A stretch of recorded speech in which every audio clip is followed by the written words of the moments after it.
প্রকৃতির নিখুঁত কারুকাজের এক অনন্য উদাহরণ হল মাকড়সার জাল। সাধারণভাবে দেখতে এটি শুধুই কিছু সূক্ষ্ম সুতো দিয়ে তৈরি এক সাধারণ ফাঁদ বলে মনে হলেও বাস্তবে এই জালের পেছনে লুকিয়ে আছে বিস্ময়কর বিজ্ঞান ও প্রকৌশল দক্ষতা।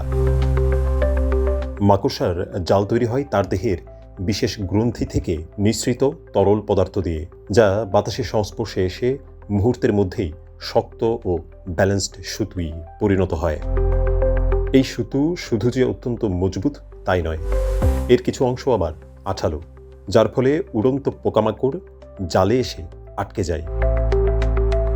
তবে এখানেই শেষ নয়। জানার আছে জাল যেহেতু আঠালো, মাকড়সা নিজেই কিভাবে সেখানে চলাফেরা করে। আশ্চর্যের বিষয় হলো মাকড়সার জালের সব সুতো একরকম নয়। গবেষণায় দেখা গেছে জালের মূল কাঠামো বা ফ্রেম তৈরি হয় আঠাহীন ও অত্যন্ত শক্ত সুতো দিয়ে।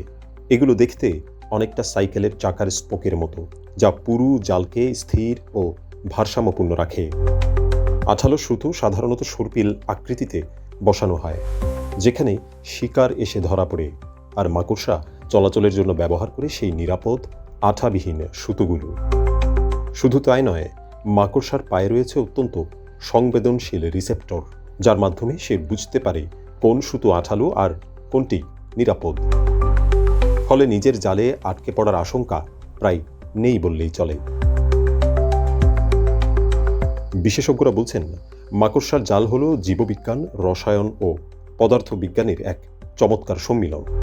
এর শক্তি ও নমনীয়তা এতটাই বেশি যে আধুনিক বিজ্ঞানীরা এই জালের গঠন অনুকরণ করে বুলেটপ্রুফ জ্যাকেট, সার্জিক্যাল সুতো, এমনকি মহাকাশ প্রযুক্তিতে ব্যবহারের সম্ভাবনা খুঁজছেন। সব মিলিয়ে বলা যায়, ক্ষুদ্র এক প্রাণীর তৈরি এই জাল শুধু শিকার ধরার উপকরণ নয়, এটি প্রকৃতির এক অসাধারণ বুদ্ধিমত্তা ও শৈল্পিকতার জীবন্ত প্রমাণ।